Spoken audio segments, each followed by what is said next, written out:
Welcome to Wholly Fractional, the podcast dedicated to elevating the role and success of fractional workers everywhere. I am your host, Andrew Graft. Wholly Fractional, the future of work starts here, and it starts now.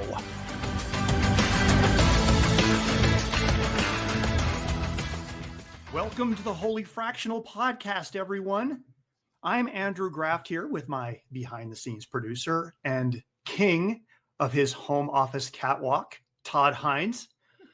Today on Wholly Fractional, we have a very special guest that I am downright delighted to have on our show. She is a veteran HR pro.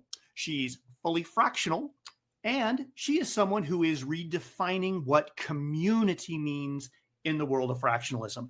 I am, of course, talking about the founder of the HR community, Fractional People People, Chicago's own Elles Skony. Ellis, welcome to the program. What an intro. I love that. Oh, it just gets better. We're going. I got all kinds of stuff ready.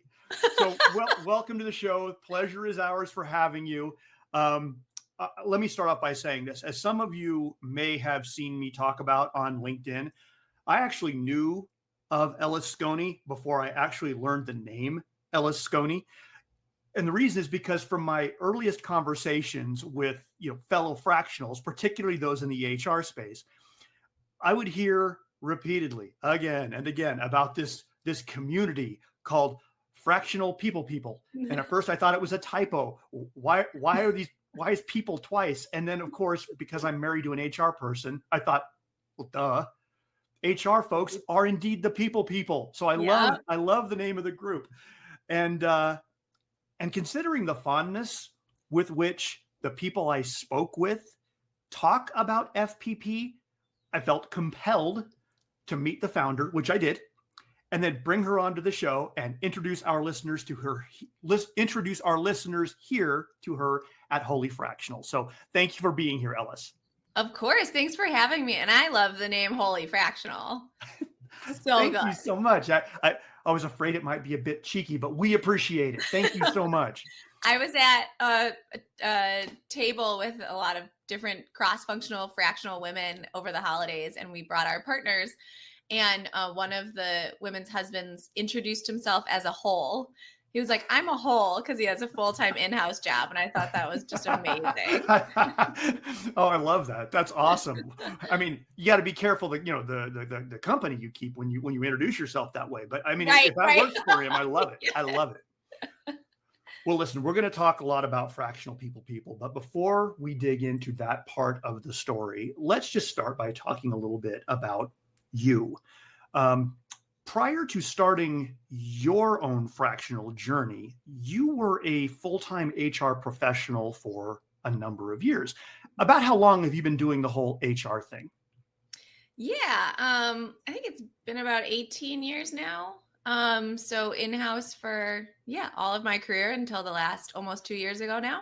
So, I mean, tell us a little about before you went fractional, tell us about some of the roles that you held in the past. Yeah. So I grew up in a generalist role for a high growth mission driven company. I was with them for about a decade. And when we continued to grow, really gravitated towards the business partner side. And so I grew the business partner team, then took on recruiting, then took on education. And so really started to encompass the entire talent management employee experience lifecycle.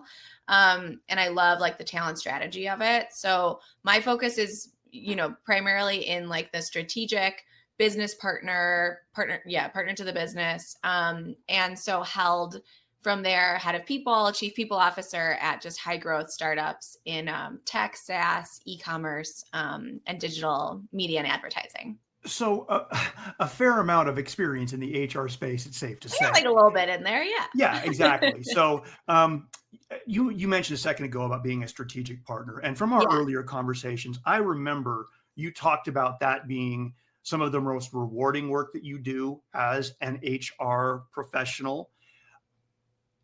Talk a little bit about the lonely nature of providing of the role of founder and CEO and why you are sort of a great confidant for people like that. Yeah. Yeah. I mean, if any founders or CEOs are listening, I'm sure they already know what I'm saying, but it can be a really lonely role because you are the manager of everyone below you. Like there's no peer group for you. Like the executive team has, CMOs, CFOs are peers, right? They can interact in different ways, but the CEO, the founder, it's lonely. And so I absolutely find so much joy in being a partner for them and really being able to say what they want to say and not worry about the influence that their role has on what they're saying or the authority that they have, and just let them be who they want to be, and then helping them to craft and figure out how to bring that to the broader company. So I love that thought partner role that I play for founders. Yeah, that's really amazing. I know, working with my own past CEOs, I can see how not having a confidant could be very isolating. Yeah. And, well, we were talking before sort of about your journey prior to becoming an HR professional. You mentioned that you had an early love of psychology, Mm-hmm. and that you thought maybe that would even be a career you might pursue. Am I remembering that correctly? Yeah. Mm-hmm. Yeah. So I would assume, and you tell me if I'm wrong, but I would assume that love of psychology comes into play quite a bit in the work that you do. Yes. Yeah. Humans, figuring them out, all the nuances, emotions are complicated. I find a lot of joy and value in the psychology background being there for me to bring out on a day-to-day basis. Well, when you're the head of people, I mean, when you, that's your role. I would imagine it takes a lot of empathy and really understanding how people think to kind of, whether it's keep the peace, keep the morale, keep the transparency, whatever that is. I would imagine there's a lot of complexity that goes into that kind of oversight. Yeah.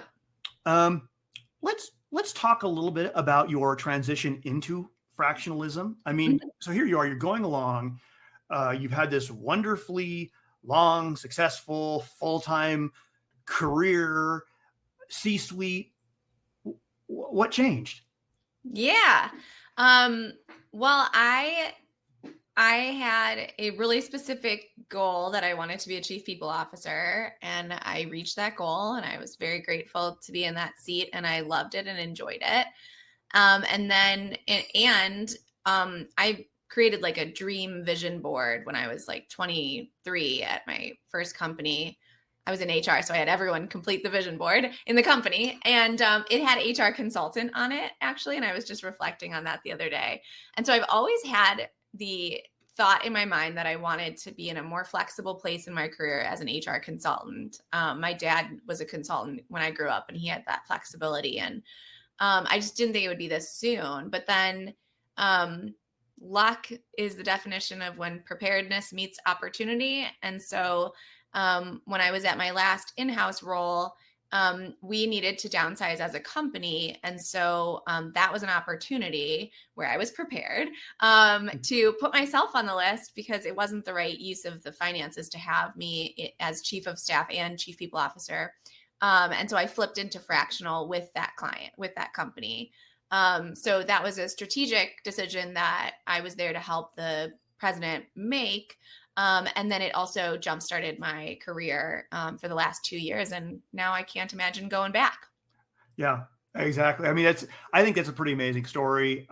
Being someone who was responsible for essentially, I wouldn't say laying themselves off, but changing their role pretty specifically because it was your job to be strategic in doing that. And so, so you go out and you say, okay, well, I'm going to do the fractional thing. Like, why didn't you just, I mean, you kind of mentioned it before about a desire to run your own business, but I mean, I might have assumed that it would have been easy to go back to full-time gigs. Yeah. Like, what was part of the process whereby you made the decision? I mean, were you just looking for a chance to go, or what informed the decision to make that? It wasn't as like thought through as one might imagine, but I got some really good advice during just the transition time in general to lean into abundance and like listen to the universe. And And so I went on, I had time, which not everyone gets time. So I'm very grateful. I had time in space to, and I knew I had my first client coming up. And so I went on this career curiosity tour of basically just really catching up with my network and hearing what was going on. And I also interviewed for all the things. I interviewed for full-time. I talked to people about projects. And in the full-time interviews, context on me, like when I'm at a company, I'm like 150% in. I like live and bleed the brand because that's, that's important as an HR leader and as a leader in the company. And so my kids are wearing this, they've got swag from all my companies. And you mentioned fishing and tackle gear. I remember from our earlier conversation, which I thought was hilarious. I became an angler while working at my last in-house. And so my identity really is tied to the companies that I work with.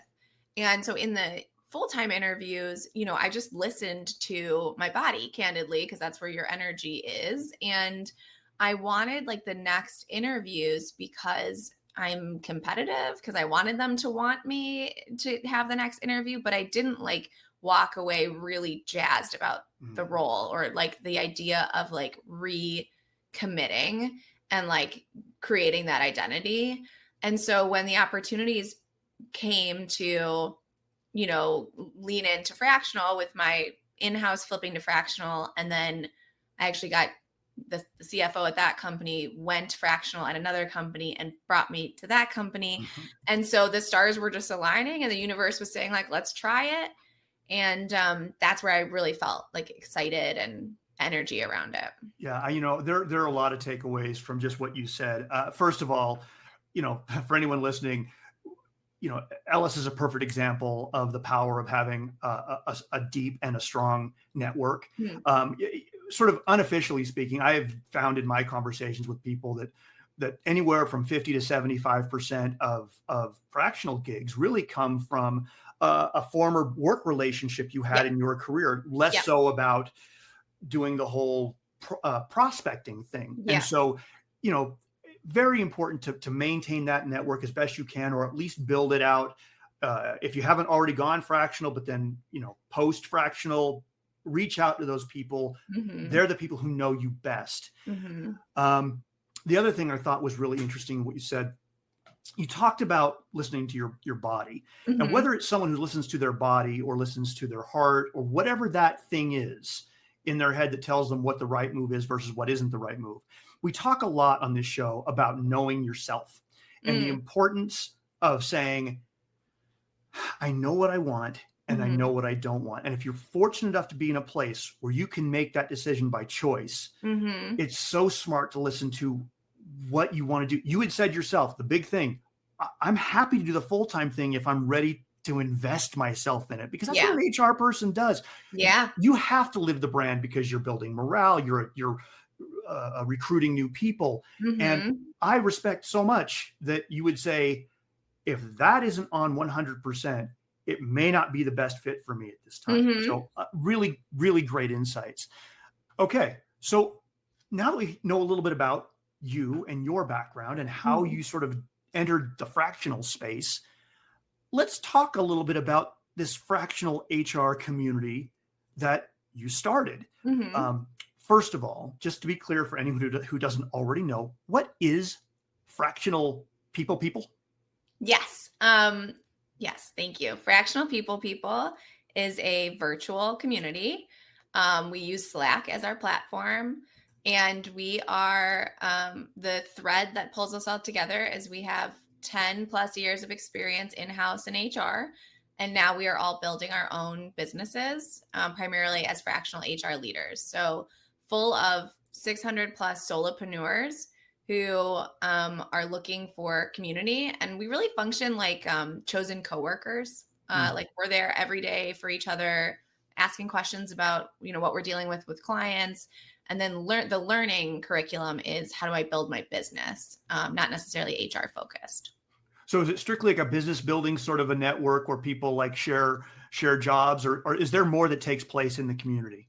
Yeah, it's not the business building, that's an unintentional, like I built it for a support network. It is like first and foremost, a safe space community where people can be vulnerable and talk about how hard sometimes the journey is of solopreneurship, because we're in an interesting career where like you have 1 foot in house, like 1 foot in corporate and 1 foot out because you're a business owner.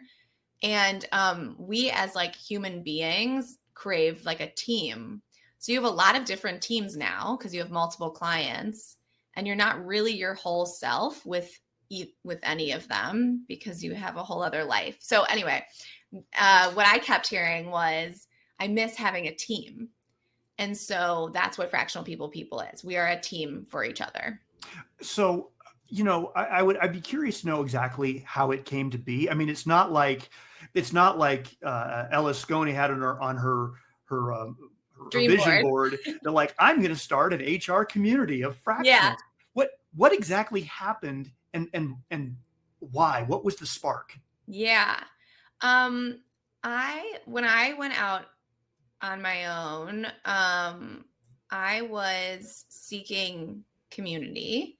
And I'm very grateful that I have kept up my network. I have lots of different HR communities I'm a part of. So I was just like catching up with my peers who were on a similar journey.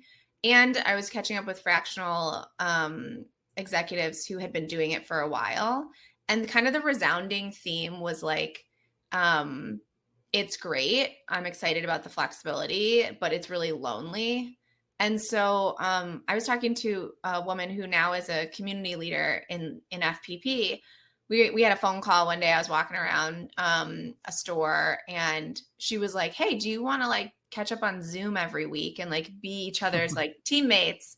And I was like, no, I'm not committed to that. Like I will bail on those calls. Like I just know myself well enough, but I'm like, but I could do the asynchronous thing. And I was like, I've been looking for a community and like thinking about starting one. So that night I threw out a Slack workspace invite to like 7 people who I'd recently talked to and just connected them all together and said, hey, we're all learning this at the same time. Let's do it together. And that's how it started. Well, you mentioned it's now gotten to hundreds of members. I mean, let's just ask you straightforwardly. Did you expect it to take off like it has? No, it's been a very crazy year and a half. And we've now had an in-person event and we have lots of partners and it's become like this little startup that I never intentionally expected, but it's been. Why do you think it's grown like it has? That's I have to tell you. So when I've spoken to people who are part of the group, I'm just sort of stunned by sort of the collegialism of the people I speak to. Mm-hmm. It's more than just I put out a professional. I put the label of HR occupation here. Come join, man. Let's. Yeah. There is something more to this than just professional connection. Why do you think it has grown the way that it has? Yeah, I mean, it's fun in there. Like maybe that's what it is. I mean, the core values that are a part of and incredibly important inside the community are abundance and joy, and like good vibes. Like vibes are everything. So the abundance piece of it, like there's plenty for everyone. And if we all succeed, we all succeed, and so that has been from the very beginning, something that people embody the minute they get in there. And if they don't, it's addressed, right? And so like those core values, just like any company, core values create, and manifest and evolve the community in the way you want. And so abundance is a big part. There's plenty for everyone and we need to support each other. And then joy, like if we're not experiencing joy and like managing our life energy in a way that's intentional, then like, why are we on the journey of entrepreneurialism? So I think that maybe is a differentiator. Yeah. When we were talking before, you had mentioned a pretty major aha moment for you that was both sort of human, but also occupational for what you do. Mm-hmm. You mentioned somewhere along the line, you realized the similarities between building a community, which is what you're doing, and the role of HR in terms of creating employee engagement. And I thought this is incredibly insightful. Talk a little bit about that and the learnings and what you saw. Yeah. The community leaders in FPP and I talk about this all the time because it's like scary similar. And I didn't realize it until recently when I was reflecting and people are asking, about the community. But, as HR leaders, our KPIs are engagement and retention and team building and people having best friends at work, right? Like the NPS score for however many years has been, do you have a best friend at work? And so companies are creating cultures and communities inside of their organization. And that's the construct of it because people are working there, that they're included in the community. And so there's all kinds of strategies for engagement, for inclusion, for making sure people feel safe and belong. And those are all things that I've done in my entire career. And then when you apply those strategies, I guess, to community, it is like the same. People want to feel safe. They want to feel included. You help them connect the dots to find the people that they'll learn from. You keep them engaged and, it's really similar. And so I'm like, oh, okay. So community management, really it's helpful to have the HR background. And there's also like the sticky situations, like employee relations, but member relations, where you need to have the communication skills and the nuance ability. And so all those skills from my career are coming in incredibly helpful. Well, is there a way, and maybe it's not possible, but how do you measure? I know you, I could easily measure engagement by saying, it seems like everyone who talks about it, I can tell they're in, right? They're all the way in. I don't know, as sort of the leader and the founder, if there are certain clues or flags you see that have suggested to you how strong this community has been. Yeah.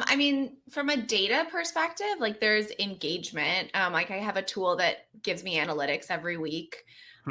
And I'm really grateful. Like we have over 90% engagement week over week, which means people are coming to the community or engaging in the community in some way every week. Wow. And then retention. So we're now a paid membership model. Yes. And it's an annual model, like people pay for the whole year. So that data is not clear yet because we're still halfway through the first year of paid.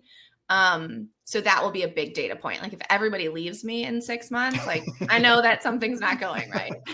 What drove that decision? I was going to ask that. What drove the decision to go paid? I know other communities have wrestled with this. This is not unique to Fractional People. The question is, I've grown this really big community. At what stage? Should I charge? Why would I charge? Talk a little bit about that decision. Yeah, it was a nerve-wracking. It was very nerve-wracking. And everyone in FPP, I made a video and I was like, 1, I hate making videos. And 2, I'm like super nervous to announce this to you all. So the decision was really because of the data we're talking about. Like, I wanted to make sure that we had a full workflow for onboarding and offboarding more specifically. Like we grew really fast and we've had an application the whole time. So it's not like anyone was coming in. We had, we got up to 1,400 in the first, year. So end of 2024, we were at about 1,400 people across the globe. And the community was getting clearer and clearer on like what the value is and where the strengths are. And we recognized pretty quickly from feedback from international, as an example, that we're really US centric. And I have that on our website as an FAQ, or like I have it as an area of opportunity for us. We're talking about US laws all day, every day. And so we're very US centric. And so what I wanted was the ability for people to offboard. And when it's free, nobody sees the need to do that. When you say offboard, for people who may not be in your world, what are you talking about? Oh, yeah. Like if the community wasn't relevant for them anymore and they were going to disengage, then they could just like leave. So when employees leave a company, it's called offboarding. So leaving a community, if you don't actually have a process, someone is sort of part of the community in perpetuity in some sort of strange, fuzzy way. And you're talking about making that a little clearer. Yeah, and like having some skin in the game, like just getting the commitment. And so we started it at 120 a year. And now it's 240 a year after like our beta period. And the conversion was awesome. Like I'm really happy about it. I set the expectation. I was like, if 50 people still want to like hang out with me, I'll be happy because I need this team. And then the actual goal I think I set was 200. And we had almost 500 convert coming into the new year. And now we're almost 700. So and also you don't want community to grow too quickly. So I'm not out there like, we're not necessarily trying for more members. Yeah. Because it's such a tight team. And the annual was intentional because when you're on the team, you're on the team. I want to know I can reach you, or I want to know, if there's like a new business opportunity that's a fit for you. I'm not giving it to you and then you're out of the community next month from month to month. So we have a super engaged like team, you sign I've up learned to be on the so team. much. I mean, I come from out of a membership marketing background, and first of all, your conversion is insane for going from zero to that kind of payment. And that just, I mean, if anyone in my background would tell you, it's the indication of value, that it speaks to the kind of needs that this community is looking for. So and I also find it very interesting. I almost get the sense, I mean, look, I know running a podcast that there are costs associated with little things, right? And you're always looking for ways to maybe recoup some of that just to cover this thing I paid for or whatever. Yeah. And I know that's certainly part of it, but I also know from talking to you, this is not your next unicorn billion-dollar business. That really, the pricing strategy was as much about maintaining the quality of the community as it was about moving money from one set of pockets to another. Yeah, 100%. Yeah. There was the investment component. Like we have paid Slack Pro, which makes a difference for us because it really is a platform to do your work off of. And so we kept like just through organic collaboration in the industry, there's a lot more value than just the community. But yes, it really was that place to create a little bit more friction in the process so that people really had to just think about it. Yes. Before joining. I think it's wonderful. I love this part of the story because I just think it underscores so much the value of what you're doing. We talked briefly about the role that you play, right? I mean, first of all, are you the only person at FPP who runs the show? Are you truly a solopreneur in running that show? I'm a solopreneur, but I have had I've had consistent they're called my advisor crew. So a couple women in the community who are like my thought partners. So I can like throw them random questions or things that are occurring and I need like the gut check. And then we're getting into more formal roles like head of community experience and someone who's really helping me with marketing. And so some of the more formal roles are coming as it's like becoming definitely unsustainable. But I've been running 100 miles an hour. Well, ask me this. So what I asked you before, I said, look, what do you view as your primary role as the founder and the leader of FPP? And you mentioned before about the values. And I'm telling you people, these are not shoot from the hip values. You go to the website, they are super prominent. I don't know if you remember, but you told me that you felt like your primary role was protecting those core values. Is that a fair statement? Do you still feel that way? Yeah, I do. I mean, if you don't have, if the values aren't in the community day in, day out, and the vibes aren't there, like and this is any company too, which is again, the synergies there. Once you lose trust, you've lost it. So like ensuring that it stays and continues to be a safe space that has the right vibes and culture. Yeah, that's everything. Because then if you don't have that, nobody wants to join or stay there. Right, so exactly. Well, we talked before, you mentioned before that you thought maybe if Fractional People had started, say, maybe 2 years ago, that perhaps it wouldn't have gotten the same traction. Based on your conversations with other fractionals that you know, what would you say has perhaps changed or has happened over the last 2 years that has influenced the growth of something, of a community like Fractional People? Yeah. I think that if we're focusing specifically on HR for a second, because there is also trends from a generally fractional perspective, but I think you have a generation of HR leaders who have been through the absolute ringer. Say COVID. Remember that pandemic? We just my wife's in HR. I remember. Yeah, exhausting. Like, talk about wearing the company's, wearing it on your shoulders. Mm-hmm. So there's a lot of exhaust, and there's also just like more that created more awareness for, again, I'm going to generally speak about the generation of HR leaders and then my peers. Yes. Of like, can I do this forever? What am I doing for the next 20 years? How am I living my life? Like, COVID did that for everyone, right? So we're seeing it shake up the industry in terms of how people work. And so this ability to get that energy back to build, like, we're all builders. Fractional people in general, we're builders.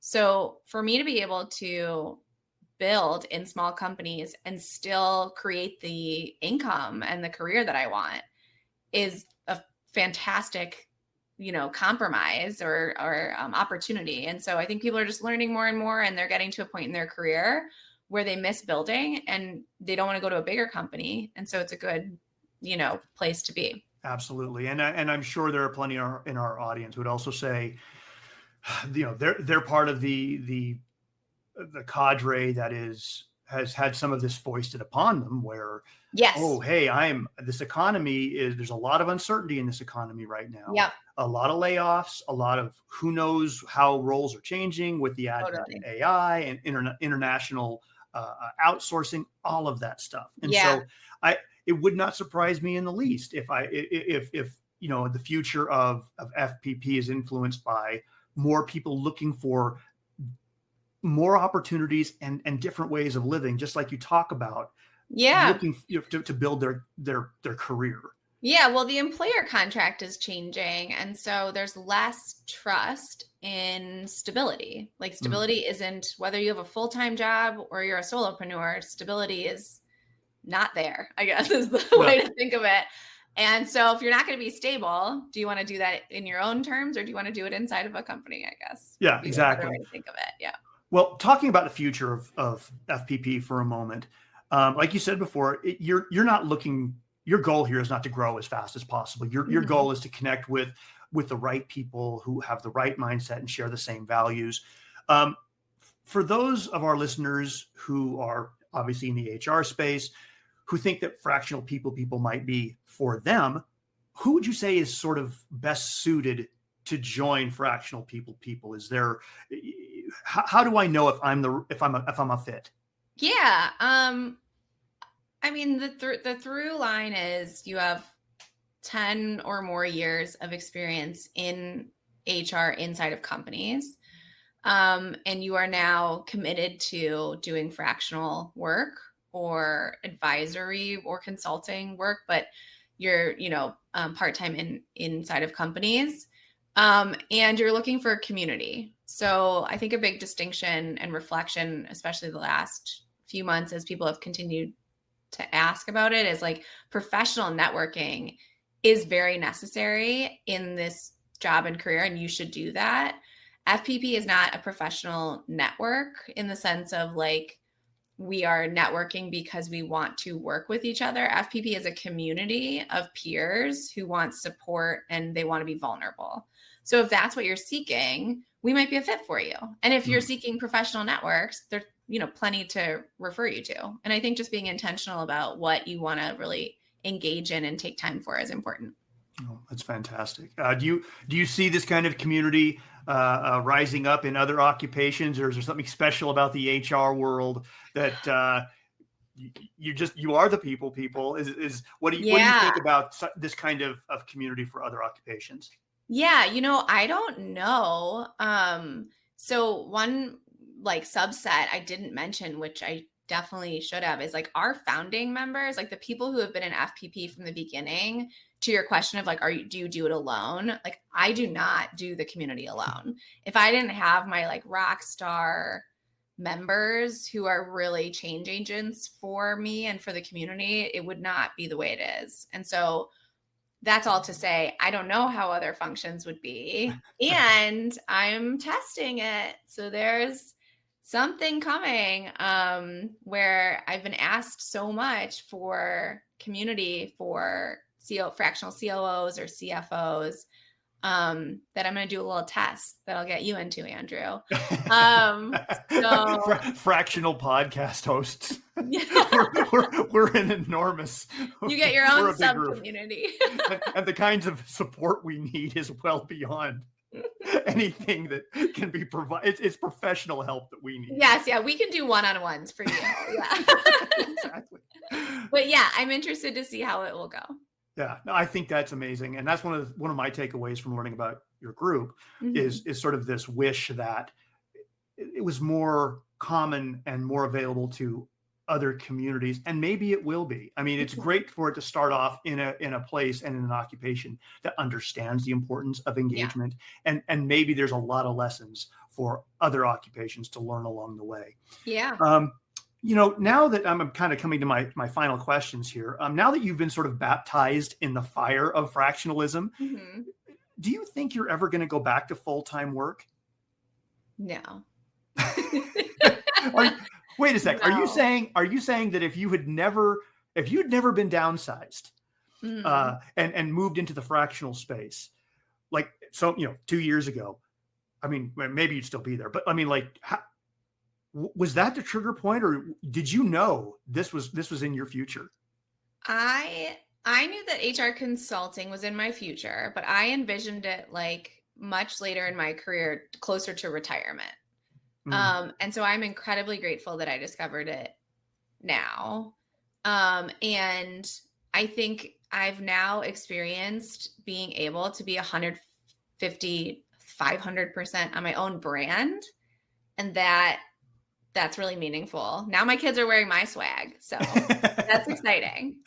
Oh, that's awesome. Well, okay. So as I'm wrapping up, what advice might you give other HR professionals, or for that matter, any other fractionals who are considering making the move into the solopreneur space?